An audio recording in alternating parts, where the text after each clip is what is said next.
Welcome to the Scariest Things podcast, your gateway to the trends and tropes of the horror genre. It's episode 175. I'm your host, Eric Lay, and howdy, y'all. We are doing Southern Fried Horror today, and we got the Belle of the Ball down in New Orleans. Liz Williams. Most people down here sound like they're from Brooklyn. and my partner up here, Mike Freebird Campbell. So there we go. Eric's Campbell. stab at a Southern fried accent. We are doing. We are traveling down to SEC country. Yes. So that would be Texas, Arkansas, Texas Louisiana. is not in the SEC. It is out at Texas A&M and Texas are. Okay. They are now. Yeah, they are now. Yeah. It's like, 'cause Are they Oregon's- now?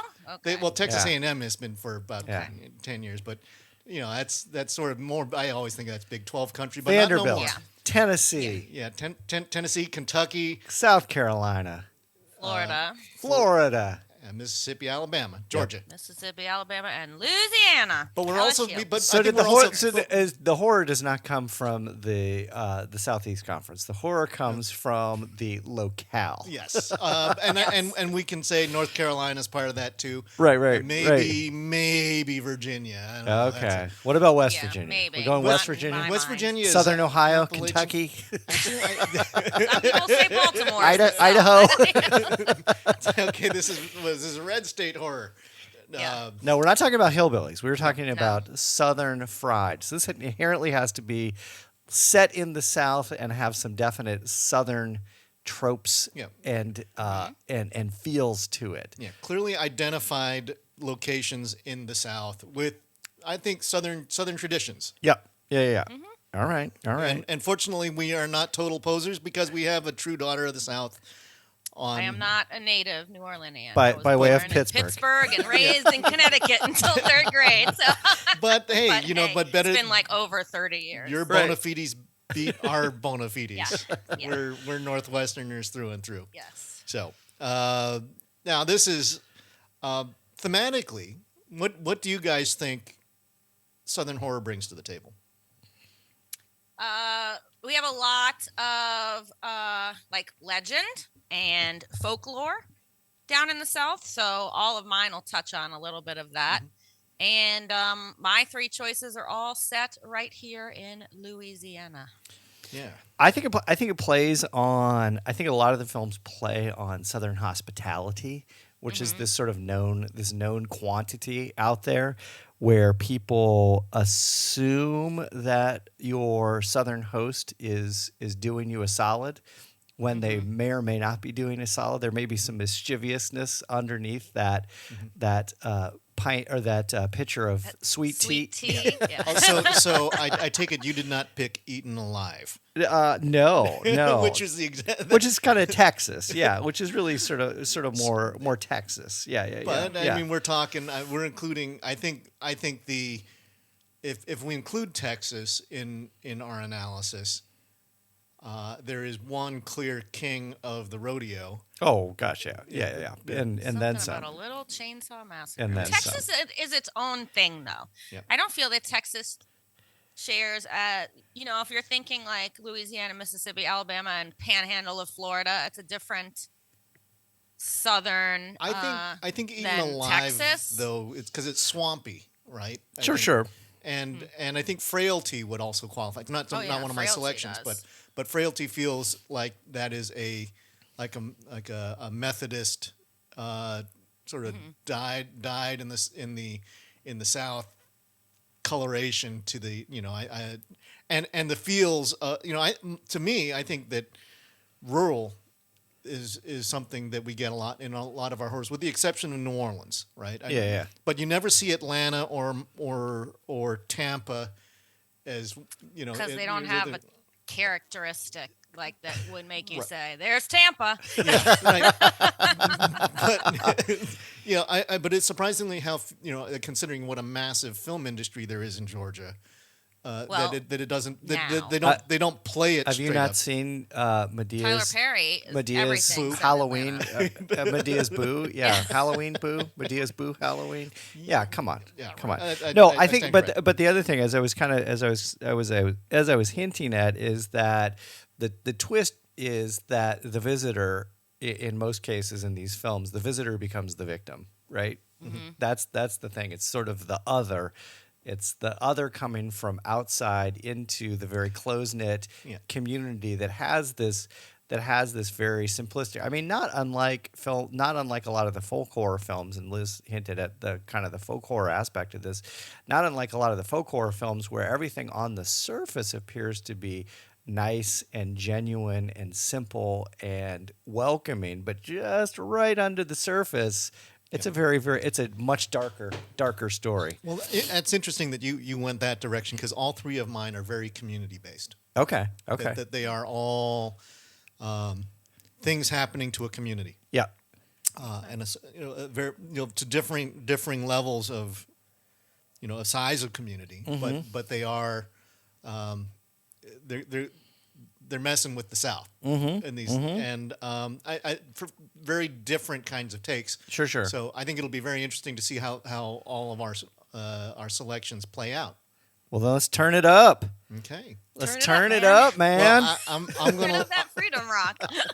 My first selection is going to be from Arkansas, Okay. specifically Texarkana, Arkansas, circa 1946. What? This movie was done in 1976. This is The Town That Dreaded Sundown, Oh, interesting. directed by Charles B. Pierce, who also did The Legend of Boggy Creek, another Yeah. Arkansas horror movie. This is true crime. Liz, if you haven't seen this, you'd probably really enjoy it. I know that they have seen it. they rebooted this one in 2014. Yeah. Have But not seen that. but the old classic is done almost documentarian style. Yeah. And it really feels kind of like almost. It was done it was filmed in '76, but it felt like a movie that was done from the early '60s. Yeah. In the way, except for that they really upped the violence and they showed things that you couldn't do pre R rating. Right. But this is the story of the Phantom of Texarkana, the Phantom Killer. Like Jason, this guy was a big guy who wore like if you think Friday the 13th Part 2, Yep. he had essentially a potato sack over his head. Yep. And there were 4 attacks that he did, and he killed 5 people. Do you know if there was a linkage between those two? Between Friday the 13th Part 2 and the This one came town. first. I know it came first, but do you know if they drew inspiration from it? I don't. I think. I wouldn't be surprised, but this I kind of doubt it because this killer used a gun. Yeah. Okay. I'm just saying in terms of the sack. The sack on the head. Yeah. Yeah. I mean, it's certainly that would be. But that's Zodiac also. Yeah. Sure. Yeah. But it is total low rent.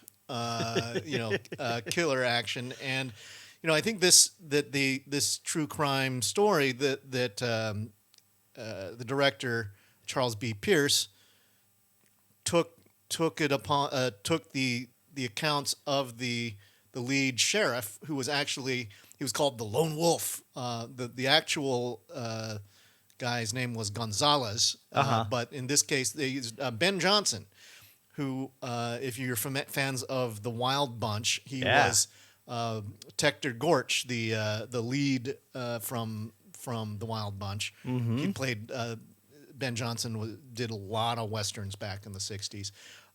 He's Captain J.D. Morales, and he was also in Sugarland Express, the greatest Stephen King film. Or Stephen Spielberg film. Yeah. Okay, of course that's what everybody thinks of when they think of Steven Spielberg. But this captain is a bit of a grandstander. He does lots of kind of press conferences. The killer always seems to be a step ahead of the police department. But this. The focus is on the deputy, who is actually the primary cop assigned to it, so an actor named Andrew Prine. And it stars one character. So apart from Ben Johnson, the only other actor you might recognize is Dawn Wells. Yeah. Dawn Wells, who is Mary Jane from Gilligan's Island. Marianne. I'm sorry, Marianne. Yeah. Yep, the Professor Anne Marianne. Right. This is I think that they actually faithfully go through, and I did some back checking on the actual Phantom of Texarkana killings, and they did a very good job of actually depicting all of what reportedly happened. They changed the names, but all of the actions are actually consistent with the crime. Right. And this guy's tendency would be he would stalk young lovers parked on the side of the road, drag them out of the car and shoot them. And in some case, I think that there's also sexually assaulted the women, which is, so it's like icky on top of gruesome. Right. But there was the first couple who was attacked survived the encounter, and they just were able to describe him as a large Caucasian man with a bag over his head. Right. But they'd never. This is an unsolved mystery. Yeah. That they've never. That there are some suspicions that they found a guy who was, who got hit by a train, had an arm and a leg destroyed, and they thought either one, the last victim, or two, that's the guy. Oh, interesting. But they actually arrested 10 or so suspects, nothing stuck because there were always alibis. And then it's kind of funny, actually. And Liz, since you're a fan of the sort of the true crime genre, that there were a number of weirdos who would come out and say, "I did it." Yeah. And then they go, "No, you didn't. You were, we know that you were here at this time, and so no, you weren't it." But it was actually, it's a great mystery. I think it is kind of scary, but not super scary. But I think this was a case which had the whole city of Texarkana frozen for from February to May of 1946. Yeah. That's when all these the murders were happening on a regular basis, and of course the town was freaking out because it's like, how can we stop him? I think one of the best pieces in this movie was when the cops tried to lay a trap for the Phantom Killer by having cops pretend that they were lovers in cars, and they would stage it, including cops in drag. Right. So they did a good job redoing that. And but they actually, when they set the trap, actually they picked the date correctly, but the killer found a couple in a location that the cops weren't. Right. And so all of a sudden it became, what the hell are you guys doing? How did you let this happen? Because they had the whole police department and like counties from all over, like from I think they had police from Oklahoma and Texas show up to try and help out, and they never got him. Right. So it's one of the great unsolved serial killer mysteries. Yeah, I watched this one. It's not as you point out, it's really not scary at all. And in fact, all the night scenes are shot during the day, and it's like night filter. Entirely clear that it's shot during the day. I think the scary thing is sort of the mythos around it. No, that's where the scares come, because the film itself is not terribly scary. Now, did you see the 2014 version? I have not. Okay, because I've heard the 2014 version. I didn't watch it either. After I watched this one, I was like, yeah, I'm not even going to watch the 2014 version. But I can only imagine if it is filtered through a modern day aesthetic. I'm guessing it's scarier, the 2014 version. I think it's more bloody and graphic. Yeah. Right. I think this one, sort of, as I sort of described before, it kind of plays out almost like a newsreel. Yeah, except that they have a because they have a narrator too, which is weird. Mm-hmm. Yes. Like how many horror films have a narrator associated with them? Yeah. Not a lot. And the director himself played the doofus cop. Who was the there was some slapstick comedy involving this doofus cop who couldn't drive a cop car, all this kind of stuff. So I think it was a very interesting film, because it's a great. I think that just learning about the story, yeah, was cool. And but again, this it felt saturated within Texarkana. Sure. And it felt, it's like you really you felt the locale. Where was it? Where was it actually filmed? Do you know? They- Do you know this? I think they actually did it in Texarkana. Texarkana. All right. So, anyways, that was my first one. Liz, what have you got? What's your? All right, I'm going to kick off mine with a quote from my favorite character because I picked all TV, and all of my TV is right here in Louisiana. And my quote is, I did not survive 4 lousy husbands, a serial killer boyfriend, and the sort of suicide of my love, Terry, to die in the dingy basement of a fucking vampire bar. I have picked True Blood. Oh, True Blood is the fictional vampire world based on the novels, the Sookie Stackhouse novels by Charlaine Harris. It ran for 7 seasons on HBO from 2008 to 2014, and it takes place in Bonton, Louisiana. So that's down the bayou. We have Anna Paquin playing the Sookie Stackhouse, our main character. She is a waitress, and she falls in love with Bill Compton, played by her actual husband, Stephen Moyer, who is a vampire. And his kind of like frenemy, Eric, is played by Alexander Skarsgård, and it is a sexy, sleazy soap opera of a vampire messy show that is a lot all fun to watch. Don't confuse it with Twilight. Do not confuse it with Twilight. This Or Dark one Shadows. has all the sex, all the gore, and Do they have fangs? That's all I want to know. heck yeah, they have fangs. Oh, right. There you go. That real vampire. Yeah, There they you do not go. No sparkle. sp- They do not sparkle at all. These vampires are kind of trying to live with the humans because Japanese scientists have invented something called true blood that will allow the vampires to, quote unquote, come out of the coffin and let their presence be known. Aw. And so we've got, kind of feuding vampires of, should we be eating the humans or trying to exist with them? And Bill falls in love with Sookie, and are these vampires Really- granted the gift of eternal youth? you know what? They all look young and hot to me. So, I think it's like whenever you die, that's where you're stuck. So, Right. Alexander Skarsgård was quite a joy for the ladies to have on TV. Which that's a for very long Anne time. Rice thing too, right? Yeah. Right, when you had like the little girl, Kirsten Dunst, trapped in the body. So she stays Yeah. at her. But we're not her, talking about age. Lestat. We're talking about, but do you think there was actually, because this is a New Orleans based, is it New Orleans vampires or is it Louisiana vampires? No, they're Louisiana vampires. They're based in a fictional town that would be like a bayou. So probably Okay. like where Homa is now, like about an hour outside of New Orleans. Okay. So we got Southern Hospitality. Sookie works at Merlot's, owned by Sam Merlot. He turns out to be a werewolf. Her brother is Ryan course. Quanten, who was in Glorious, that we all loved. We've got her best friend Tara, played by Rutina Wesley, and Lafayette Reynolds, who is one of my favorite characters.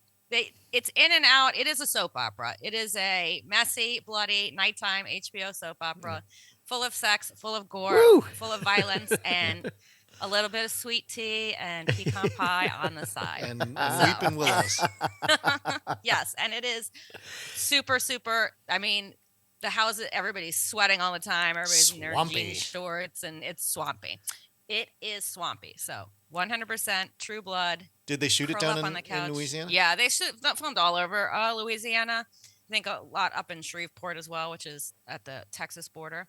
Mm-hmm. But yes, it is. They should have done it. filmed and They should have struck while the iron was hot and done a Twilight crossover, True Blood Twilight crossover. They would have ripped Cullens apart, and they wouldn't have known what to do with them because this show, it's all about sex. Sex. Woo! It's HBO. Come on. I think it probably held the top sexy spot until Game of Thrones came along. And Oh my goodness! Oh took my that. goodness! So, yep. True Blood. Yeah, you know- 7 seasons, curl up over Christmas break, and To take it in. watch it. Yeah, Yeah. I never watched it. A, because it's vampires, and Mhm. and B, because I didn't have HBO, and so C, I never got around to it. But Do you think that I'd always heard. I guess my point is, I'd always heard really, really good things about it. It And then it's definitely diminishes as the seasons move on, but it's still funny. Yeah, and like fun. like a campy fun time. Yes, it's camp. High camp. Does it feel like a show that could be converted into a movie if anybody went, this was a big hit on HBO, let's try and do No, movie. it's too much. There's way too many as a soap threads. because the soap opera requires soap opera. the extended run. Yeah. And I'm not sure how many series are in the books. That I do not know.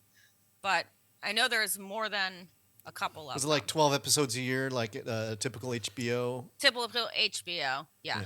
All right. Cool. All right. And let's see, there are 13 Sookie Stackhouse stories. So that is why we have so many seasons. Have you read any of those, Liz? I have not. Okay. I have not read them. Okay. Because you know what? Vampires. But everybody was talking about True Blood, and it's a lot easier to sit down and watch some TV than to read 13 vampire books. As you know from trying to do one Twilight. True indeed. True indeed.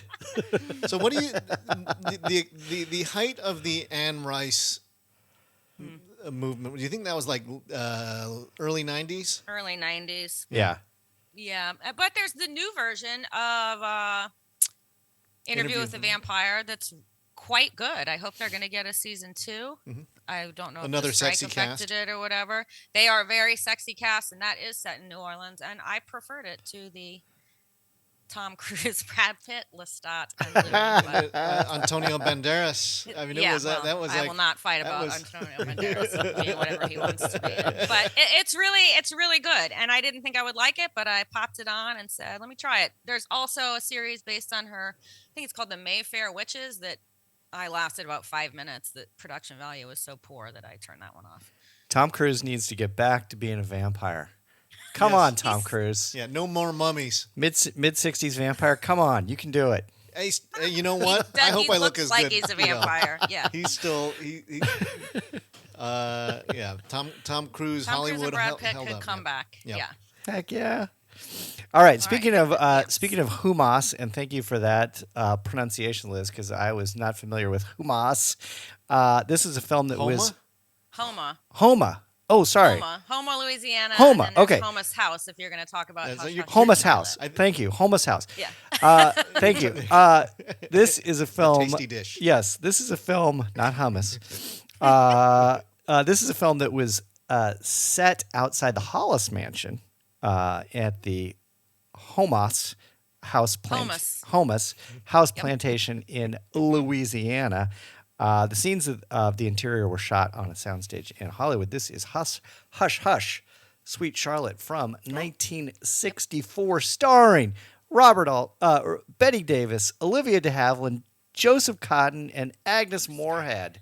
I mean, this film was friggin' packed to the gills with star power, and it even had a very, very young Bruce Dern is in the opening scene, and he is Bruce Dern. I'm not going to spoil anything. Is he as manic as he? You can spoil it. What's this from? 1964. 46 or something? 1964. You Yeah, had your chance, folks. Bruce Dern. He's killed like in the opening scene of the film. But here's the interesting thing for you, Eric. You'll like this little piece of trivia: is that Agnes Moorehead, she won the Golden Globe for Best Supporting Actress, but the film received 7 nominations, 2 more than Baby Jane, and 1 less in the acting category for Betty Davis in the 37th Academy Awards, breaking the record for the most a horror film had received up until that point in time. So only to be eclipsed probably by Silence of the Lambs. Probably not till Silence of the Lambs. Probably, yeah. So what? Another 40 years afterwards, right? Yeah. This is a man. I was absolutely shocked when I saw this film. Everything I had researched, I hadn't seen this prior to jumping into this episode, but everything I had read said, "Oh yeah, you got to watch it. There's some really, really shocking stuff, and it's a really, really tragic story." And my God, it absolutely is. It follows a middle-aged Southern woman played by Betty Davis. She's suspected in the unsolved murder of her lover decades before, who's plagued by bizarre occurrences after summoning her cousin to help her through the challenge. The local government is trying to basically foreclose on and demolish this massive plantation. But the film kicks off in 1927, where Southern Belle, Charlotte Hollis, she's married to John. She's plans to marry her lover, John Mayhew, who is the Bruce Dern character, and elope during a party at their antebellum mansion in Ascension Parish, Louisiana. Charlotte's father, Sam, confronts her over the affair and intimates to him that that he's going to reveal that indeed Bruce Dern is having an affair with somebody else. John pretends to, this is somewhat convoluted, but John essentially pretends to Betty Davis that he can no longer love her and they must part. Shortly thereafter, John is ambushed and he is straight up decapitated in, man, Whoa. a gnarly. This is like, no joke, this is like 10 minutes into the film. Bruce Dern's head, blood everywhere, with a meat cleaver. Yeah. 1964. In that 1964. opening scene. Yeah, it is really, really gnarly. Take that, Hayes. But you basically fast forward, several decades later. Betty Davis is this broken woman that's having to live with the fact that she allegedly murdered her fiance. She becomes Hush Hush Sweet Charlotte, becomes this sort of folkloric thing in the community. Everybody knows to avoid the plantation. Everybody knows to avoid her. The plantation is completely run down. She is essentially there all by herself with Agnes Moorehead, who plays her maid. And then her cousin comes to visit. The cousin obviously has nefarious reasons for visiting because she ultimately wants to take over the mansion and take over the remaining estate. I was actually shocked when I saw it for a number of different reasons. The psychological torture that Olivia de Havilland puts Betty Davis through is pretty wild. Betty Davis, of course. Olivia de Havilland's the nurse. She's the cousin. Oh, the cousin. Okay. Yeah, who basically comes to to take away and to thieve the fortune. Sure. But and then of course Betty Davis, she plays it up like no one can. It's an amazing film, and the title song, believe it or not, by Frank Duvall, became a hit for Patti Page, and it actually reached number 8 on the Billboard Top 100. Hush Hush, Sweet Charlotte was the song. Hush. Hush Hush, Sweet Charlotte. Next time y'all are here, we can go to Homa's house, and there's a restaurant there, and you can tour and see stuff from the museum. Nice. Yeah, I would love to. I mean, it's a cool looking location, and I do Does it have that classic palisade of trees plantation. going up through the? Yeah, up to the- exactly. No, that's just Oak Alley, Oh, okay. which is the Oak Alley. Yeah. I do, even though it is from 1964, I will tell folks it is shocking. It is to see Betty Davis act in a horror film is pretty incredible. And in fact, they had thought about following up with the success of Whatever Happened to Baby Jane and doing another film with Joan Crawford and Betty Davis. But they hated each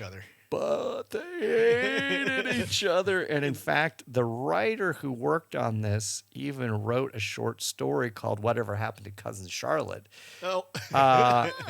And he was envisioning the idea of like a follow-up sort of film to get them basically on the screen again and sort of tie these two stories together. And they were like, hell no. If you want to get a great Baby Jane breakdown, go to the Jersey Ghouls. Yeah.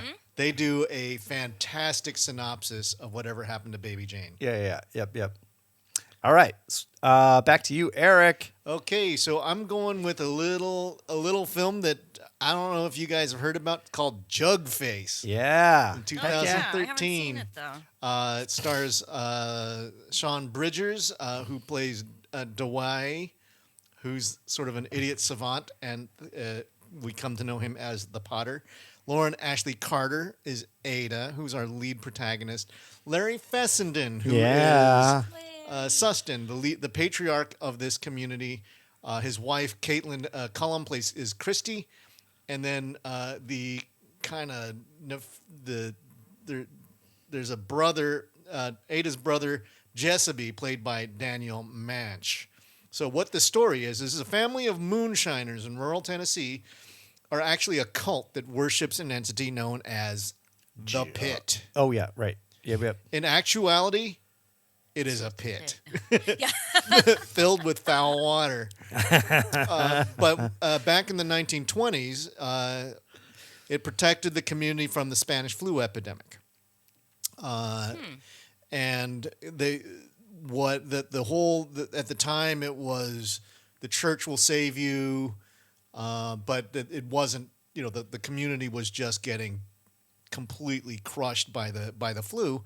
But the pit came out and it demanded a sacrifice, and so they sacrificed the local priest to the pit, and it saved them. These people became they've maintained their way of life since that time. This crosses over seriously into hillbilly horror, but unlike hillbilly horror as we normally know it, this is all about the community. It's not outsiders coming into the community getting terrified by the local by these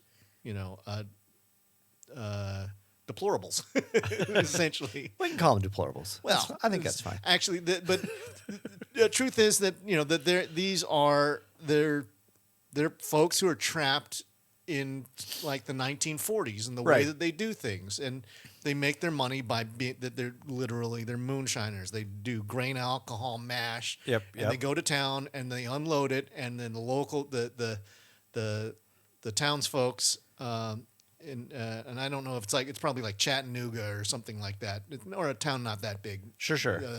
But that they go to town and they drop off the alcohol. Wink, wink, nod, nod. They get paid, and everybody lives their lives. But what ends up happening is periodically, the pit demands a sacrifice from the community in order to give them health and happiness. And what happens is, when it wants something, it will ask the potter, whoever the potter may be at this time, to create a jug. And then there will be a face on the jug. And whoever's face shows up on the jug has to be sacrificed to the pit, because the pit wants what it wants. Yeah. So we open the story with Ada and Jessaby, the brother and sister, and they're horsing around and they have sex next to the pit. Kinda. Together? Yeah, it's kind of at first you don't know that they're brother and sister until later. Then you go, ew. Whoops. But and I suppose that fits in with the southern Well, southern it's horror little trope. hillbilly Yeah. horror there. Yeah. kissing cousins, but It's kissing Tennessee, siblings. not here. So the pit decides that it wants their baby. Mm-hmm. The baby in the pit. And Does the thing- pit demand a jug with the baby's face? Well, what it does is that Dewey, who is he's a simple man. Who's he's kind of the only reason why he actually has his only role in the community is to be the potter. Mm-hmm. And he casts a pot with Ada's face on it. He goes into a fugue state. He doesn't know. He's not conscious of what he's making.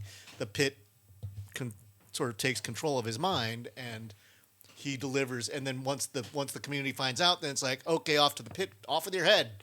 Whoever shows up on the jug is yep. who's supposed to go into the pit. But Yeah, seems fair. Ada finds the jug, and she sees her own face in it, and she hides it. Oh, not the baby. Not the baby, Ah, but okay. it turns out that there are. She just hides the jug. She doesn't break the jug, destroy the jug, and She solve all should've- her jug-related She problems.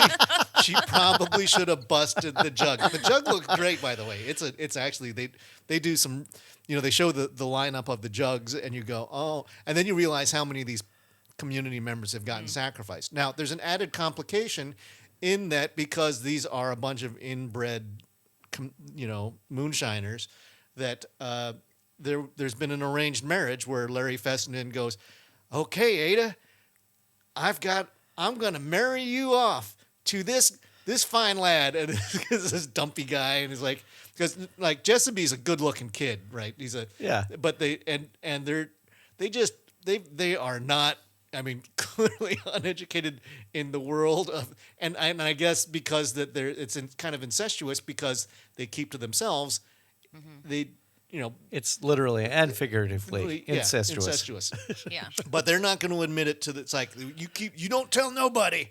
It's like I won't tell anybody, and then eventually she comes out and she confesses that she can't marry the arranged marriage because She's already knocked up. she's no longer a virgin.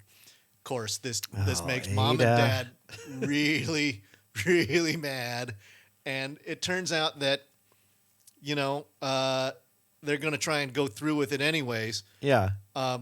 But she's very good friends, or she's the one person who really cares for Dwight. And for the longest time I thought it was That's the Dwight. brother? Dwight the Potter. Oh, the Potter. She doesn't really she kind of likes horsing around with her brother, but they don't have a good relationship. It's really not it's bad. I mean, it's like bad for all sorts of reasons. And she convinces Dwight to try again, to cast a different pot. So rather than spoil it for you, because this is a new enough movie, this was done in 2013. Probably not a lot of you have seen it or heard of it. I won't spoil what happens after the new face gets cast, but there are lies and deceptions, and it starts the whole the pit is not happy, and it starts lashing out and sending out and starts just destroying members of the community. Come on, and she kind of knows what's happening, but she's trying to, it's like she tries to run away, you can't get away from me, girl, kind of thing. So it is a wild story. It's a weird story. I'd probably give it 3.5 out of 5. Okay. I think I think that jibes with a lot of the reviews on IMDb and elsewhere. Yeah, it's unique. It is not a very positive spin on Southern culture, because it is, it's like you inbred hillbillies, but there are characters who are likable. Yeah. Right? I think you understand what Ada's reaction to this, and Dwight he's a simple, sweet man. Yeah. Who's just doing what the pit tells him to do. Sure. Everybody else is just freaking out, and of course, when it all of a sudden it's like, why'd my boy go to the pit, and why didn't it take you? And this kind of things. There, eventually, there's a reckoning. You have to watch to find out what happens. All right. I on a tangential note, I saw David Sedaris, great American satirist and probably the greatest living writer currently, the other night here in Portland, and he talked about Southern accents and how everybody outside of the South is so lazy with regard to Southern accents. There's essentially like one Southern accent, and he goes, turns out the South is a very complex thing, and it's like if you Eric's given us 4 accents in one. He's I know. back and forth. That's what reminded. That's exactly what reminded me. Yeah, there's a Carolina accent. There's an Arkansas, the thick drawl of Arkansas. Right. There's which sounds different than certainly right. Florida. You get that big New York mixed. And there are actually some great. But that's why he said when he's doing readings, he doesn't do a Southern accent. He says because it's very complex, and he doesn't want to disparage the South. Yeah. So I have no such compunctions. Thank you, David. Yeah. So Eric, he's I just- like, I just- move over. I just like, Move over, okay. David Sedaris. It's like I'm gonna do my best Bobby Bowden impression, right? It's like Bobby I want Boucher. to sound like a football coach. Bobby Boucher. All right, Okay. Liz. Since I can't talk about the water boy, I will start my next selection off. I could talk about the water boy all day. But I will start my next selection off with another quote. And it is, I can't bring someone back once they're gator shit. And that is from The Witch, Misty Day in American Horror Story, Coven, which is season 3. Ooh. Okay. American Horror Story, Coven, season 3, 2013, set right here in New Orleans. And it is about a coven of witches led by Jessica Lange and Sarah Paulson. They are descendant from the Salem witches. They came down to the South, and now they're running kind of like a girls' school for young witches. Tysa Farmiga, Emma Roberts, Gabourey Sidibe, and murder, mayhem, and witchiness ensue. Also, Stevie Nicks shows up as Yeah. their leader There you as go. herself. There you go. They got a ton of the returning cast, and then some special guest stars, including Miss Angela Bassett shows up for her first season and plays Marie Laveau, the queen of voodoo herself. We have got Danny Houston playing the Axeman, which is based on the Axeman in New Orleans, a real serial killer in the early 1900s.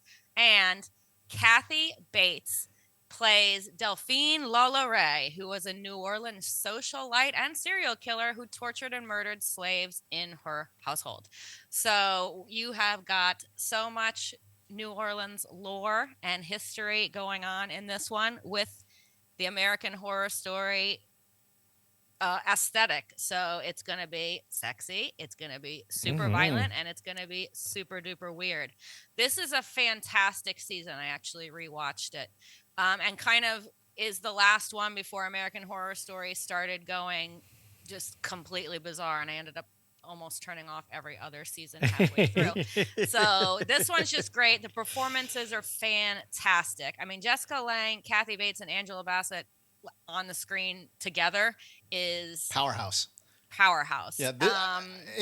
American Horror Story is where great older female thespians go to show their craft, because they can and they do it together. I think it's one of those that has been sort of the trademark for AHS, and with integrating some other interesting people eventually, like Stevie Nicks or Lady Gaga, or who's it's one of the Kardashians now. I mean, Kim Kardashian is now in the new one, and they always have Kim Kardashian. The Kardashian. The or as opposed to the which Kim. is like there are there's many, so many. Mike. Yeah. They're like the Cullens of wherever it is. California. I don't know. But American Horror Story has just a great, returning cast of not characters but actors who will show up season after season, come in and out playing other characters. But seeing Jessica Lange as a witch, sparring with Angela Bassett as Marie Laveau when they're in present day, I guess 2013. Angela Bassett runs a hair salon and runs the voodoo out of there, in her kind of reincarnated life.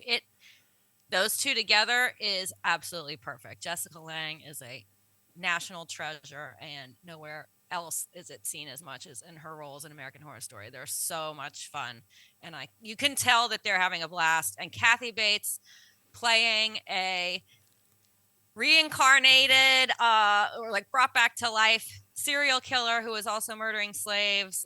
She is very, very, very not politically correct, and there are a lot of laughs at her expense. So totally recommend it if you like American Horror Story, or even if you don't, just jump in. You don't have to have seen any other seasons. It's an independent season. So is that can you catch all of that? Where is the Hulu? Yeah. Okay.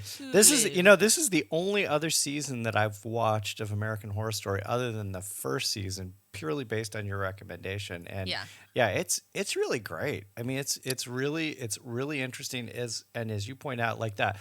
I think it's the first episode that is set back in the 1800s is Yeah. really, really bloody, really, really It's gory. super gory, and it's Yeah. TV. I mean, I know it's FX. It is but shocking it's to see what boundary FX gets pushing. away with. Yeah, I think that's the way of premier cable now is Yeah. they just sort of said, do what you want. Yep. Do what you want. Exactly. But if another good season, if we are going to include Virginia in the South, is their series Roanoke, because that's in Virginia. Sure. And is a really, really fantastic season for anybody who wants to We'll count stick Virginia. with the horror stories. Old Virginia. Yeah. Yeah. They we'll seceded. Virginia. That counts. Yeah.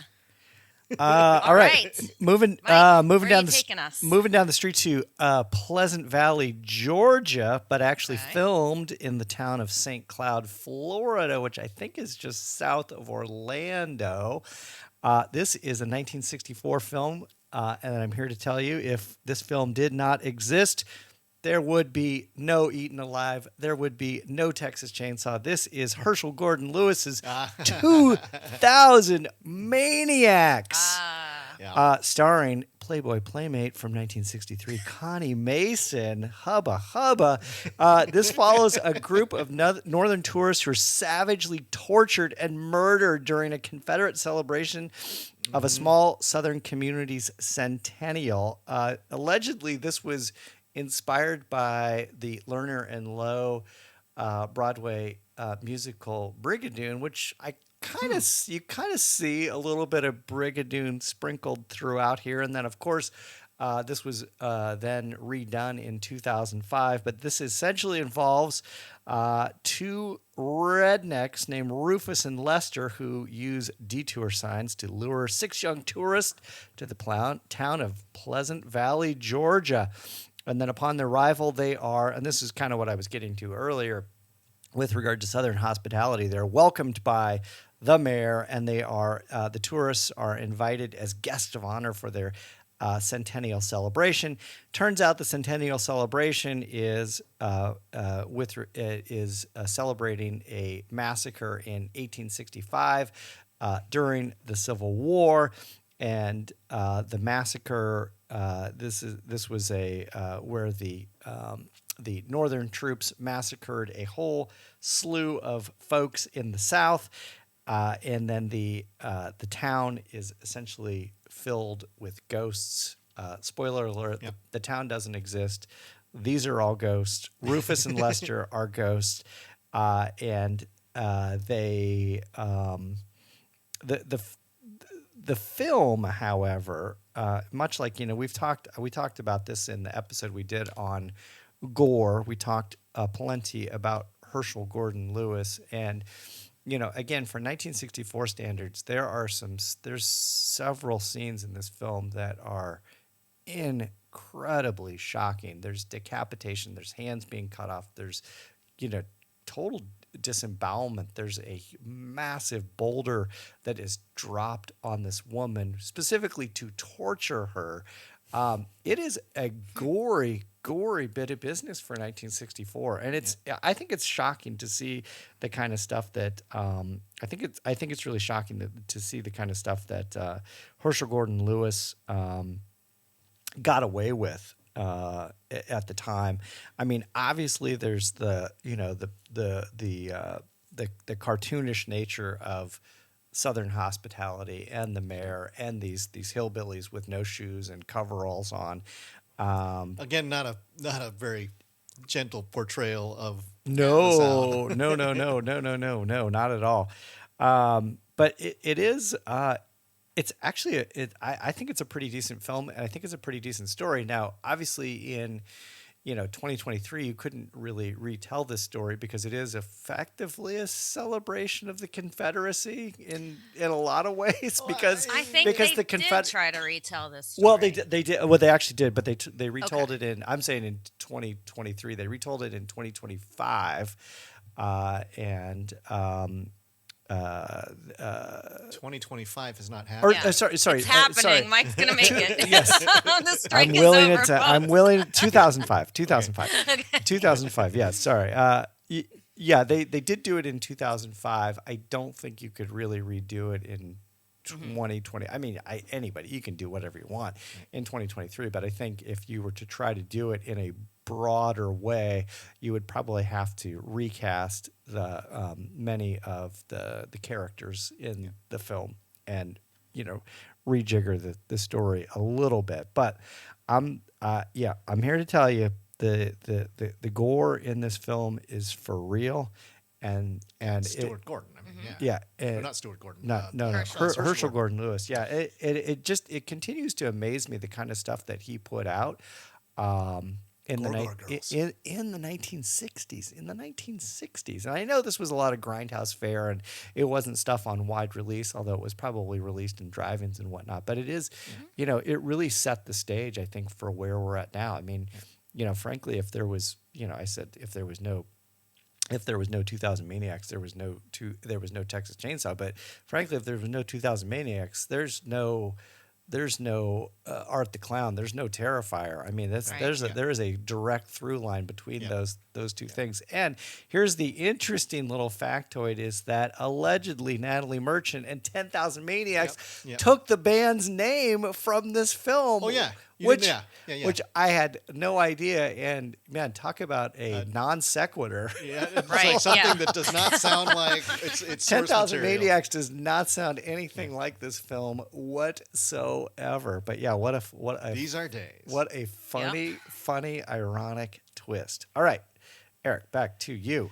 All right. Well, I go from a movie that probably few of you have heard of to a movie which probably a lot of you really enjoy. This is Slither from 2006, directed by James Gunn, starring Nathan Fillion as Bill Purdy, the police chief, Michael Rooker, Grant, the local mogul, Elizabeth Banks in her first big role as Starla Grant, teacher, the local beauty, the trophy wife, and our final girl. Greg Henry, who was terrific as the mayor, Jack McGreedy. Tanya Saulnier as the local teenager who gets the classic bathtub scene. And Brenda James as the unfortunate girl who falls victim to Grant and becomes the woman in the barn, which if you know anything about Slither, you know what that is. Yep. So a meteorite Wait, strikes. you're forgetting two. We've got a bunch. We've got a couple of deputies. Jenna Fisher, Pam from The Office is in the film, and Lloyd Kaufman's in it too. Come on, you're stepping on the punchline. Okay, Lloyd Kaufman. You have to. It's a blink and you'll miss it, Lloyd Kaufman moment. But Lloyd Kaufman. Come on. But the reason why Lloyd Kaufman is in it is because James Gunn's previous work, he wrote Romeo and Juliet for exactly. Troma. Yep. So that's why Lloyd gets an homage there. So, anyways, a meteorite strikes the outskirts of the fictional town of Wheelsy, South Carolina. On it is a parasite, a really nasty stinger. And when local mogul Grant, who gets a "not tonight, honey, I'm not in the mood" from Starla, he goes out and he goes out to a bar where it's like sad karaoke, and nothing is as depressing as going to a karaoke bar with one singer who can't sing. And he runs into a young woman who she's kind of a gold digger. Mm-hmm. But this is Brenda, Brenda James, who also plays a character named Brenda. And she convinces him. It's like to let's go for a walk. They go for a walk. He runs into the meteorite, and he gets injected by the creature from outer space, the Slither monster, and he becomes sort of essentially the queen bee monster. And it just becomes a roller coaster from that point. He starts turning into a voracious, meat crazy monster, a blob thing with like lots of sharp fangs and tentacles and stuff. But there are a couple of great things, like when he goes into the shop, the grocery store, he goes, meat. And it's like Michael Rooker. He's great. He can convey something with one word that other actors could only dream of. And then eventually when he comes back, Starla sees that he starts changing, and it's like, honey, what happened to you? It's just a bee sting. It's like this bee sting. This bee sting is turning him into a blob, and eventually, Nathan Fillion, gets called because he's now the police chief. He and Starla had a thing, but she married Grant, and a lot of people go, why would she marry that guy? It's like, well, he's very good to her. He's very sweet to her, but he's, it's like, but there's, the big age gap. And then they find out that Grant is just completely gone monstrous, and then they run into the Brenda, the Brenda blob in the barn. She bursts, and then it unleashing millions of little slugs throughout the community, and the slugs start going into the community, and they start infecting all the local populations, and the classic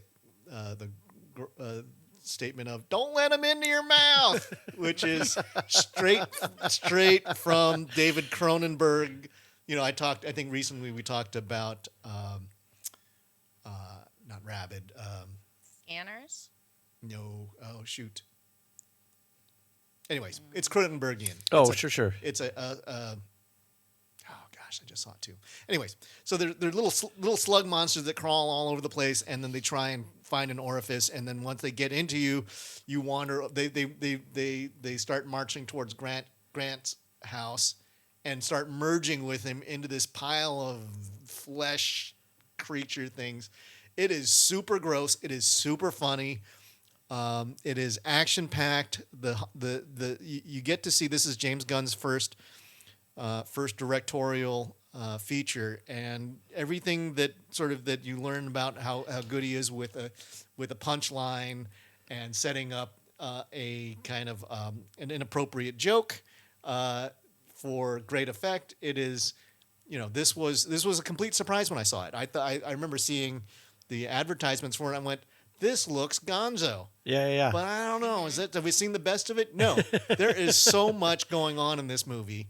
And I think this one really captures, the southern town as this charming, very well, this tight community where, everybody kind of knows everybody. In a way, it was kind of like Kyle MacLachlan, the Twin Peaks. Thank you. Yeah. And where was it filmed? This was I think this was all filmed right outside of Vancouver, British Columbia. Okay, but they played so not quite the South, Southern British Columbia. But I think, but Michael Rooker is from Alabama, so he's got the appropriate accent. But Nathan Fillion and Elizabeth Banks managed to do convincing, at least for a Northerner's ears. Yeah, the good play Southerners, but it was also, there were some other pure great Southern elements like line dancing with so with a country music deer hunting hoedown, and that was I think the sort of the big community things, like we're gonna go together, we're gonna go shoot some bucks, and but it also had some other things, like it had I never would have thought that Every Woman in the World by Air Supply would be such a perfect song for this movie, because it gets played a couple of times, particularly when Starla has to commit to try and get close to Grant, the horribly mutated Grant, who now looks like the basket case but 50 times larger, and has to make out with the monster, and they start playing Every Woman in the World, and which is, if you don't know yacht rock, Liz knows this. Liz has got a big grin on her face because she knows what that song is. So I think this was as horror comedy goes, this is one of my favorite horror comedies. Yeah. It's Oh also my gosh, yeah. it's also None better. super gross. Mm-hmm. And I think it also resisted the urge to be sequelized. I think it's kind of surprising because they could. Yeah, they and could have, they could have done it. sadly, James Gunn never really went back to horror. I mean, He obviously did he's Brightburn. I think that was obviously he's paying his Making bills. that He's paying his bills Guardians elsewhere. of the Galaxy Yeah. money. But he didn't direct Brightburn. He produced it. Yeah, he produced it. I mean, he's produced some stuff, but he hasn't gone back and directed a horror film. And given his eye to horror Yeah. by way of Slither, I mean, I think he could easily do another horror film. I mean, He's going to be due- kind of busy for the next 10 years. Yeah, I know. He's paying his bills. He's yeah. paying his bills. Maybe he'll take the reins of Swamp Thing. Yeah. Which I think he could be very good at. But Sure. Yeah, this was the big coming out part because I think Nathan Fillion had done Firefly. Yep. Elizabeth Banks hadn't done a whole lot. Michael Rooker had been sort of a bit player after Henry Portrait of a Serial Killer. This sort of put him back on the main stage. This was right before Pam was on The Office. Yeah, you got me there. Jenna Fisher. Yeah, I think she was the the She was the switchboard operator. She was the dispatcher. Yeah, and she got jumped by she got slugged. So anyhow, so that's classic horror comedy. Liz, your last one. All right. This is not one for laughing. I'll kick this one off again with a quote. It's all one ghetto, man, a giant gutter in outer space, and that is Detective Rustin Rust Cole, played by Matthew McConaughey in season 1 of True Detective. Set right here in Louisiana. Okay. So this is from 2014. True Detective season 1. They're about to release season 4, Can't but wait none of for the that. seasons are connected. I can't either, but sadly, because of this stupid strike, we now have to wait till January of 2024. So my looking forward to in 2023 is getting all messed up by the strike. But so this stars Matthew McConaughey and Woody Harrelson. They both play Louisiana State Police homicide detectives Rust Cole and Marty Hart, who investigate the murder of a prostitute in 1995, and 17 years later, they have to revisit the investigation along with several other unsolved crimes. Both McConaughey and Harrelson are from Texas, so both Southerners. And this show is a Southern police procedural mixed with cosmic horror. It's the King in Yellow and Carcosa myths that I did not know that. prevalent throughout this entire thing. Oh, yes. There's pictures of like the Green Man. There's references to Lovecraft and who wrote King in Yellow? Chambers. There's a really great article on Nerdist.com called The History of the True Detectives Terrifying Yellow King. So it is weird. I know everybody knows the quote, "Time is a flat circle." That's Matthew McConaughey's character trying to come to grips with what they saw. Time is a flat circle. Starts as a ritualistic killing. It's a girl tied to a tree with like a deer antlers, attached to her. It's super violent, but this one also talks about religion, like Southern tent revivals, Christianity, infidelity. It goes deep and it gets super, super weird. I think that's what kind of made it stand out in TV in 2014. So it was written by Nick Pizzolatto, who's a mystery and thriller writer. He had envisioned it as a novel, but then thought it would work better for TV. And he wrote the entire season, and the entire season was directed by Cary Fukunaga. It was all shot on 35 millimeter. It was all shot here in Louisiana. So it's gorgeous. I really think, HBO for the past, I guess 20 years, 25 years, and when did The Sopranos come out? Yeah, has been the like go-to that. for, the golden Premium age TV. of TV. And this one really upped the bar. Unfortunately, season 2 is a steaming pile of dog poop. But season 3 may even be better than season 1, and we'll see what season 4 has in store for us. But True Detective season 1, get cosmic, get weird, and do it all down here in Louisiana. That's That is right. my final pick. That's right. All right. Staying in Louisiana, this is a film that has slavery, witchcraft, mob justice, and perhaps the most critical of all Lucio Fulci elements, revenge. This is And a film zombies. that was shot at the historic Otis House in Madisonville, Louisiana, just across the lake from New Orleans. This is a film that I have already previously talked once about on our podcast when we talked about, ironically enough, Liz, cosmic horror. This is The Beyond from 1981. This is an Italian Southern Gothic supernatural film that has really like every possible element of horror you can imagine kind of crammed all into one film. There is black magic, there are zombies, there is cosmic horror, it is comedic in ways. There's elements of Not giallo. intentionally comic. Not intentionally. No. Definitely not intentional. Definitely not intentional. This is intentional from as viewed through the prism of 2023, not 2025, 2023. But this film involves a young woman who inherits a hotel in rural Louisiana that was once the site of a horrific murder and might just be the gateway to hell. This is the second film in the Gates of Hell trilogy. That is what it is officially called. Spoiler alert. The Gates of Hell trilogy between City of the Living Dead, followed by House by the Cemetery. I think this is the best of the three Lucio Fulci films. If you're gonna rank those three, this is definitely the best. It had the most cred. It has the most gore. It has some of the most shocking. It's the best looking of the three, too. I think so. Yeah, I Although think so. I will advise it is a. I think there's sometimes the translation is rough, and it's and some. in and terms so of the dubbing. Well, it's in terms of the dubbing, and it is such a bizarre movie. It is you really I think drink your coffee because the story is pretty complex.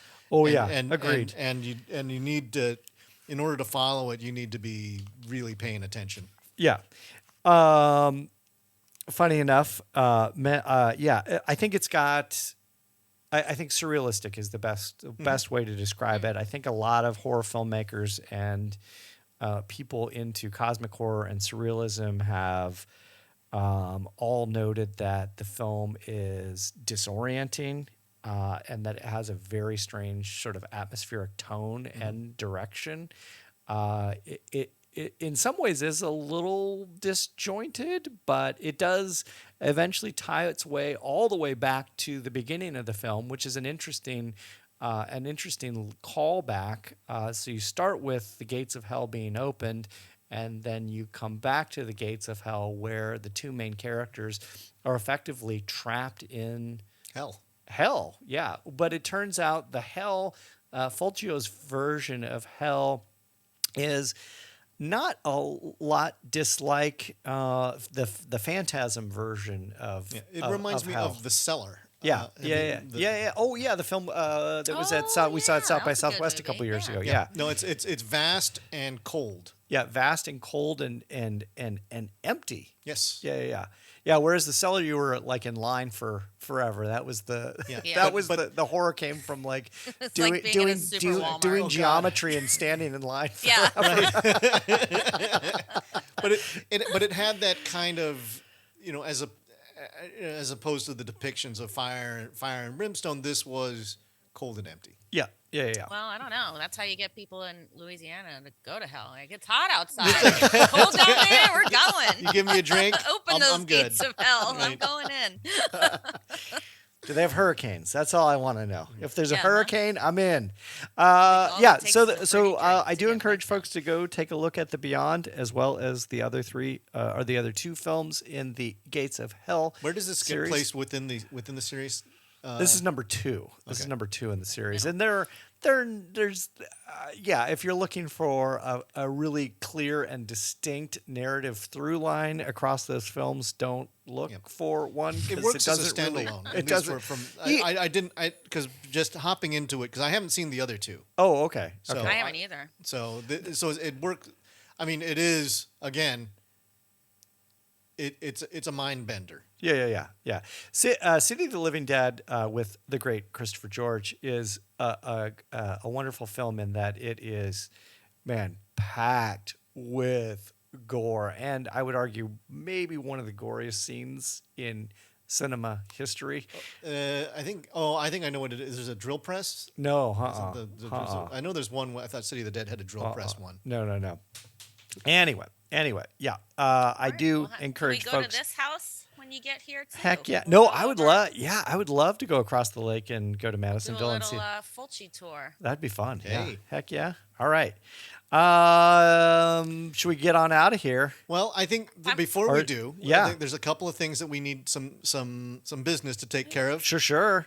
Oh, Liz. Before we move on to the housekeeping business, I Yeah. just want to recommend a couple more movies all set right here in Sure. Louisiana. Candyman 2, Yeah. Farewell to the Flesh, set at Mardi Gras. Angel Heart, rest Yeah. in peace, Mickey Rourke's beautiful face. Hatchet, we love Hatchet. Love Hatchet. Yep. Eve's Bayou for the horror not horror set. Skeleton Key, which Yeah. is a fun mystery with Kate Hudson, and John most Hurt, too. recently, Antebellum with Janelle Monáe is set down here. So Yeah, and check if I was those going to out. toss some other ones out there, Pumpkinhead, which supposedly Oh, yeah. North Is- Carolina. Is all shot in California. Yeah, but it's Clearly yeah. California. It looks like the set of MASH. Deliverance, which I think that is. I think we talked about a Horror similar. or not. Yeah, but was another movie that we had talked about recently. Oh, a Rituals. Canadian. Yeah, Rituals. Yep. Yeah. Which is similar to that. Jeepers Creepers is in Florida. Yes. Florida. I Know What You Did Last Summer, which North was Carolina. North Carolina. Carolinas. Crawl Mm-hmm. from Yes. Florida. Yep. X and Pearl from Texas. Yep. Eaten Alive, Yep. Texas. Yep. And Interview with the Vampire. I mean, there's your Anne Rice New right Orleans. there. Lastly, Evil Dead, which is Tennessee. Sure.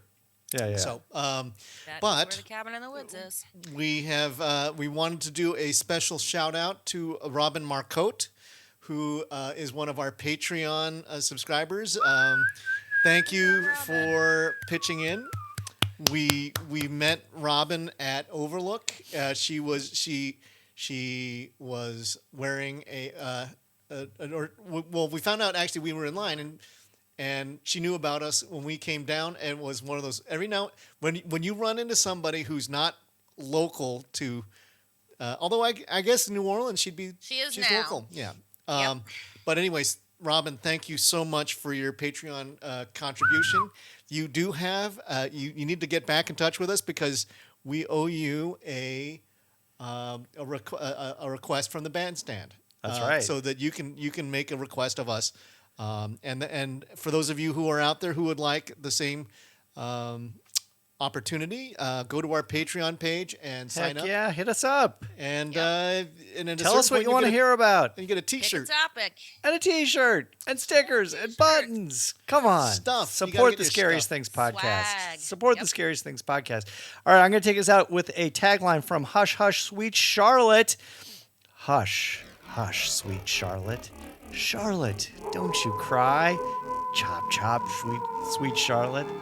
A faithless man must die. That's you, Bruce Dern.